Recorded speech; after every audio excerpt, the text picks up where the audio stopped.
இப்போ பல பேர் தன்னை ரொம்ப அகங்காரமாக எல்லாம் தெரிஞ்ச பெரிய மனுஷன்ற மாதிரி திமிராக பேசுவான். ஆனால் அப்படிலாம் இந்த உலகத்தில் எவனுமே கிடையாது.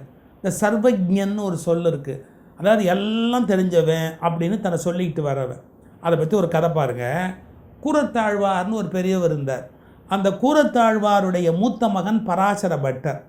அவர் இளம் பருவத்திலேயே பேரறிவு படைத்தவராக விளங்கினார். ரொம்ப நுட்பமான அறிவுடையவராக அவர் விளங்கினார். அந்த காலகட்டத்தில் ஒருத்தர் சர்வஜன், அதாவது எல்லாம் தெரிஞ்சவன் பல்லக்கில் ஊர்வலமாக வர்றான். அவன் 4 பேர் தூக்கிக்கிட்டு வர்றான். சர்வஜ பண்டிதர் வருகிறார், சர்வஜர் பண்டிதர் வருகிறார் அப்படின்னு சொல்லிக்கிட்டு இருக்கிறார். இந்த பராசர பட்டர் தெருவில் அப்போ குழந்தையாக விளையாடிக்கிட்டு இருக்கிறார். வயசு எவ்வளோ தெரியுமா? 5 வயசு. 5 வயசு அந்த குழந்தைக்கு. அவர் இப்படி பார்த்தார். யார் இவர் அப்படின்னார். எல்லாம் தெரிந்தவர், சர்வஜர், எல்லாம் தெரிஞ்சவர் எப்படி இந்த உலகத்தில் இருக்க முடியும்? உடனே அவரை கேட்டார், நீர் எல்லாம் தெரிந்தவரா அப்படின்னு கேட்டார். பல்லக்கில் உட்காந்துருந்தவர். நாம் எல்லாம் தெரிந்தவன் அப்படின்னார். உடனே கீழே இருந்து மணல் இருக்குல்ல, அதை அப்படி அள்ளி இப்படி காமிச்சிட்டு, இதில் எவ்வளவு மண் இருக்குது சொல்லுங்க அப்படின்னார். இதில் எவ்வளவு மண் இருக்குது சொல்லுங்க. இது எப்படி அவருக்கு தெரியும்? ஒரு இப்படி யோசிச்சார். இதெல்லாம் வேண்டாத விதண்டாவாதம், நீங்கள் தான் எல்லாம் தெரிஞ்சவர் தான். இதில் மொத்தம் எவ்வளோ மண் இருக்குது அதை சொல்லுங்கள்.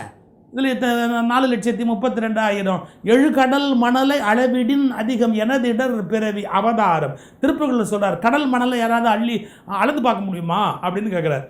அது மாதிரி அவர் கேட்குறார், சொல்லு இதில் எவ்வளோ மண் இருக்குது சொல்லு அப்படின்னு.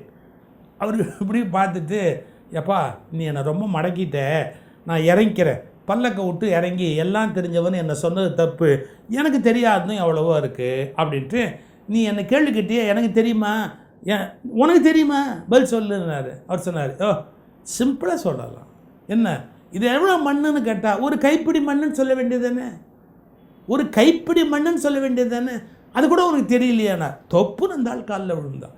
பல பேருக்கு சொல்ல திமுரு, நான் ரொம்ப படித்தவன், பெரிய ஆள், எனக்கு தெரியாது ஒன்றுமே இல்லை அப்படிலாம் சொல்லுவான். அதெல்லாம் ஒன்றும் கிடையாது. 5 வயசு குழந்தைகிட்ட ஒன்றுமே இல்லை, கைப்பிடி மண்ணுன்னு சொல்ல தெரியலையே உனக்கு அப்படின்னு பராசர பட்டர் அவரை ஒன்றும் இல்லாதவராக ஆக்கினார். அப்போ தான் அதை கேள்விப்பட்ட உடனே இவர் யார் அப்படின்னு கேட்குறார். கூரத்தாழ்வானுடைய மகன் அப்படின்னு தெரிஞ்சால், தாய் 8 அடி பாய்ச்சா குட்டி 16 அடி பாயுமேப்பா, பரப்பதன் குஞ்சு தவழுமோ. ஏன்னா அழகான ஒரு ஃப்ரேஸ் பாருங்கள், பரப்பதன் குஞ்சு தவழுமோ அப்படின்னு பாராட்டினார்.